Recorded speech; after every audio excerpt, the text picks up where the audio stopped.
Do you want memorable and amazing copy on your websites?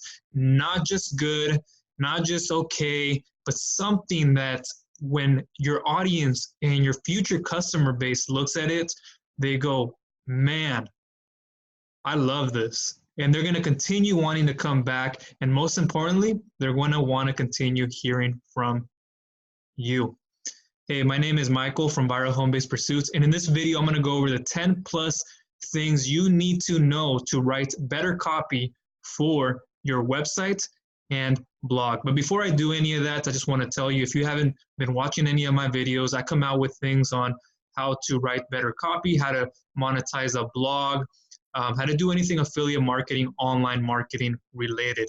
I started in the health and wellness space, grew a website in the lower back pain space, and I'll show you a little bit of that when I go on the share screen in a second here. But do not forget to subscribe. I come out with more videos, and I'm also in the description going to have things on how to monetize a blog, and have more videos on how to write better copy. So this is part of the sequence on that. So make sure you look in the description for more parts to that.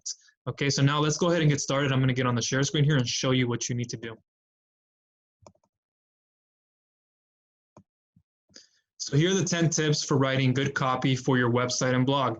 I know that maybe you might not have a blog yet. Maybe it's just a website, standalone websites, but you still need this. And most people, they want to read content, right? They want value given to them.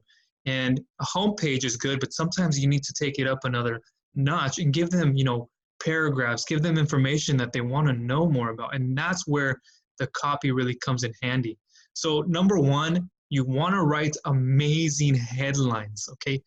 Headlines are the key to people reading your sales message, reading your content, okay? If you do not have an amazing headline, most people will not even bother to read what the rest of your content is about.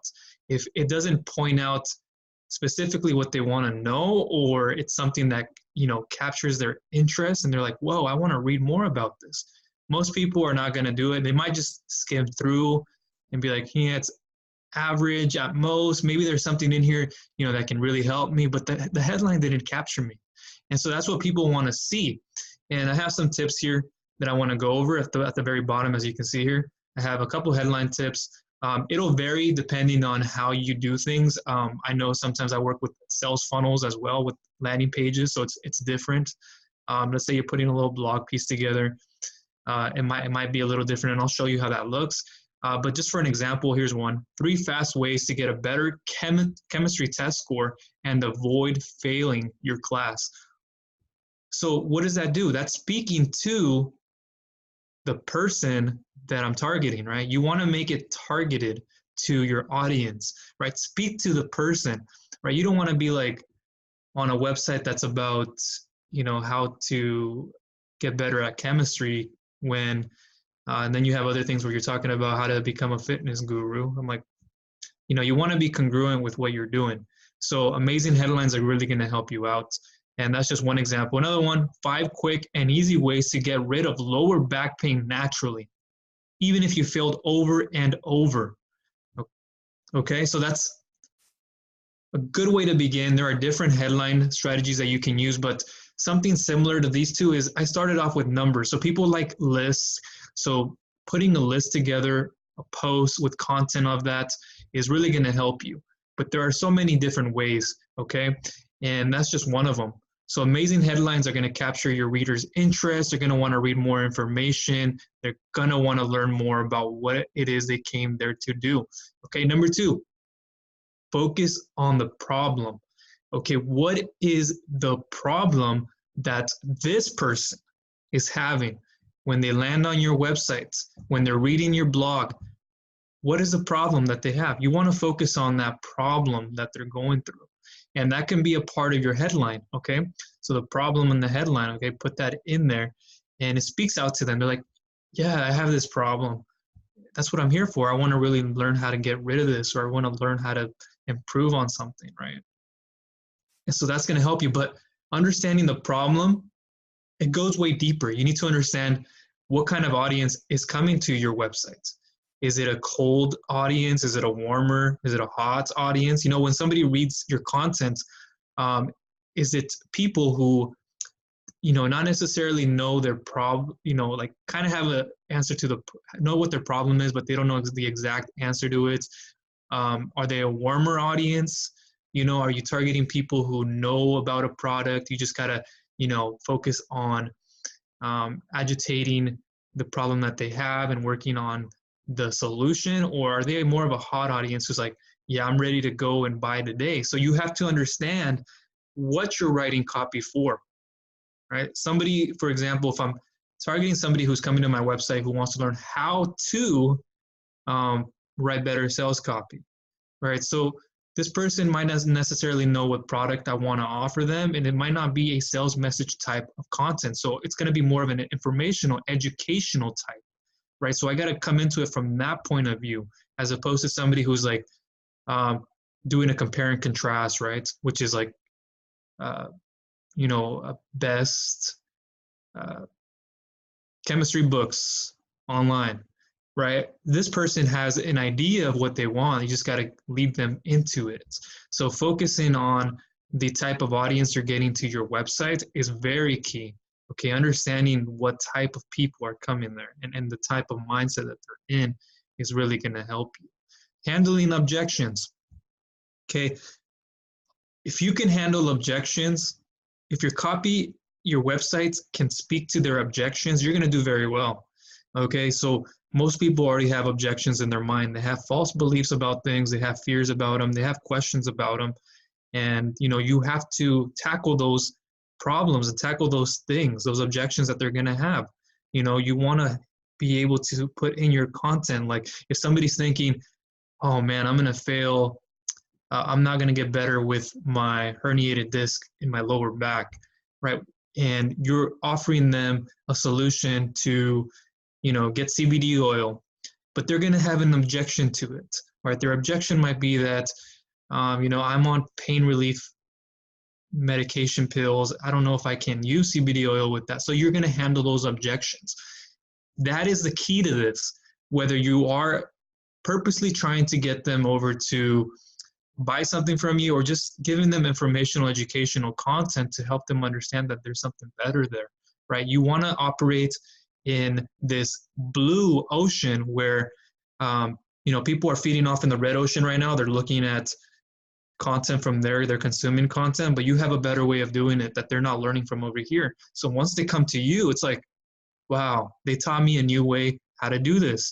Or wow, now I know of a new product that I didn't know of before. Now I know I can combine this with this, and now he's offering me this. This is amazing, right? It doesn't always have to be a sales message. It doesn't always have to be buyer intent, right?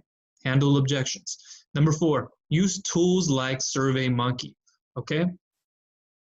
SurveyMonkey is something that I use a lot of. Okay, what you want to do is at the end of your content or somewhere in between, I always like to put like an embedded SurveyMonkey quiz, or at the bottom of them I say, hey, if there's anything that I missed, feel free to let me know down below in the comments. Or hey, is there something more that you would like to know about that I didn't cover in this post? And so what happens is they start giving you information, right? The comments will feed in and they'll start giving you their own objections. And that's the problems that they're having right at that moment in time. And you're going to overcome those objections, right? They're going to continue giving you more information that you can use, okay? And you can put it into your own content. You can put that stuff onto your website, right? You can put it onto your blog, your homepage, and understand that even better, okay? Because that helps you understand your audience better and what they have problems with, what their pains are, what their needs are, what values they have, what they desire the most, right? That's what you want to know. Number 5, this is my favorite one, storytelling. You do not know how handy this comes in when I'm putting a blog post together, a YouTube video. Storytelling, okay? This is key, and this is something that I wish I knew at the very beginning when I started the blog, which was the storytelling aspect to it. Whether you're giving somebody an incentive to want to purchase something, or you're trying to get them into a new business opportunity, whatever that may be, talk about, the backstory. How did you get to where you are today? People want to know. Why should they listen to you? Give them a reason to be like, hey, that makes sense to me. I really do need that product. They're going to sell themselves if you can do storytelling properly. And I talk about different ways of doing that within my content. And I also have a free book you can get down below that talks about things like the Epiphany Bridge. And I'll actually have an article of that below too that you can look at. It's called the Epiphany Bridge. And you talk about the backstory, where you were before you got to where you are today. So I was sitting in my cubicle working at my 9-to-5 job. I was in this small little composed area with no tile at the ground. It was hard floor, very empty around. And that's, when I got on the computer, I started figuring out, you go into where you were to where you are now. And there's a specific format of doing that. Again, that'll be down below. But storytelling, where you were before it to where you got to now. And there's sequence of steps to get there. Right. And there's ways to structure this within your website, within your blog post, right? So you want to add storytelling. Storytelling adds emotional things, right? It's emotional, right? Your storytelling. Stories sell, facts just tell, right? So focus on the storytelling aspect to it, and you're going to be good. Number 6, features, benefits, and meaning. That's kind of tied into storytelling, but most people, I see this all the time. Even if you're not writing a blog, you're just putting up, a standalone website. You always list the features. Most people will do that, and they forget about what the benefits and meaning are, right? Features as a 4HD display monitor TV. Okay, people want to know, okay, but what is the benefit of that?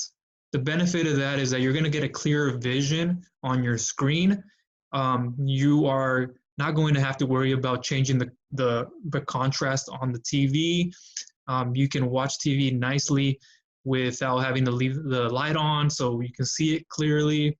The meaning of that is which means you're going to be able to have a long-lasting TV for many years to come without having to worry about purchasing another one. Focus on features, benefits, and meaning, okay? That's really going to help you, and it's going to accelerate you to another level. Number 7, no technobabble, right? Speak in parables, right? We often, I started this within the health and wellness space once I started, knowing more about it. But you don't want to get into terminology that your audience will not understand. You want to speak clearly. You want to come down from that, look, I'm smart world. Your audience doesn't want to always hear all that, right? They don't know those terminology. So you got to break it down for them, right? If you say something that's probably confusing to them, like ketones, they might not know what ketones are. You can use a kind of like bridge. So what you say is like, you use these ketones. It's kind of like having a bunch of little, it's kind of like having a bunch of little, what would you say? It's kind of like having a bunch of little ants, working their way up a hill, and, it clears, it goes into like the kind of like, it's what do you call kind of like bridge? If you can say something confusing, you clear it up with a kind of like bridge. I know that wasn't the best example, but I have many of them. Again, that's not scripted. So speaking parables, you break things up in pieces for them to understand. Number 8, this one's very big, write bullet points. In your copy, this is even for landing pages, for sales pages, write bullet points. Break things up. Bullet points helps people see the meaning of the features, the benefits, and the meaning, right? That's going to help them see, okay, oh, this makes complete sense. And it does, like I said in point number 6, is it's going to have the features, benefits, and meanings, and they can see it much more clearly. And it emphasizes maybe the video that you have on a landing page, or if you have a video in your website / blog, then it's gonna add further emphasis onto that, and it's gonna change everything. Number 9, break your paragraphs up. When you're writing good copy for your website, you do not want people to read a big blog or a big part of your site that's copies like all mushed together, and there's like 20 sentences before you break them up. right? It's not like writing an essay or anything like that where you have to have exactly 5 paragraphs, 5 sentences in a paragraph. You can have 3 to 5. Sometimes I like after 3, I break them up. So break them up into small chunks so then people can read it much more easily and digest your copy, right? Number 10, keep the end results in mind. This is the most important one, I think, out of all of them is when you're writing good copy for your website, what is it that you want them to take action on? What do you want your audience to do? Are you trying to get them to buy from you? Are you trying to get them to get on the sales page, on a landing page, on an opt-in form, just to read more information, to click onto the next internal link of your article, go onto a YouTube? What is the action that you want them to take? So keep that in mind, and that's really going to help you write better copy. I would say reverse engineer. So keep the result in mind at the very beginning. Okay, what is it that I want? I'm writing a how-to post. No, I'm writing a compare and contrast. No, I'm writing a buyer intent keyword. So I want to know, so that's going to tell me like, oh, I want to send people to Amazon. Oh, wait, I want to send people to a landing page first. No, I want to send people to another link in my another article on my site. So keep that in mind when you're doing all this. And this one is very big. I didn't want to put it on here. Thank you for watching for this long, but the thing you don't want to do is reinvent the hamster wheel. People have already done this for you. They're proving what works. You just have to go out there and see it for yourself, right? Don't reinvent something that you think will work, because that's kind of dangerous to go into. It can, but it's also a dangerous thing to do. So modeling what other people are doing, never copying them, is going to help you. And testing out copy is very key, okay? Copy on your website. Sometimes you might I remember having to go back and forth, having to change my copy to better suit the needs of somebody. So don't feel bad if it doesn't work the first time. That's the whole part of scientifically testing. So now let me go ahead and show you an example on one of my websites here. I'm going to show you on my back pain site. I've chosen an article. It's about just CBD oil. It's one of my more later ones. But you know, a headline that I talk about when I come into here, it's like I walked in through my front door, shut the door as fast as I could, and I blasted up into my bedroom office, and my eyes lit up when I opened the door to see something amazing sitting on my table. So that is captivating, right? It's not like the 3 simple ways of doing this. It's not what I shared with you before, but this works. You know, this captivates your audience. So asking a question is a good way to do it. So want to end the struggle to your lower back pain naturally, or something like that, and then lead into it. So people are going to read that headline and they're going to want to know more. So then they're going to want to continue reading more.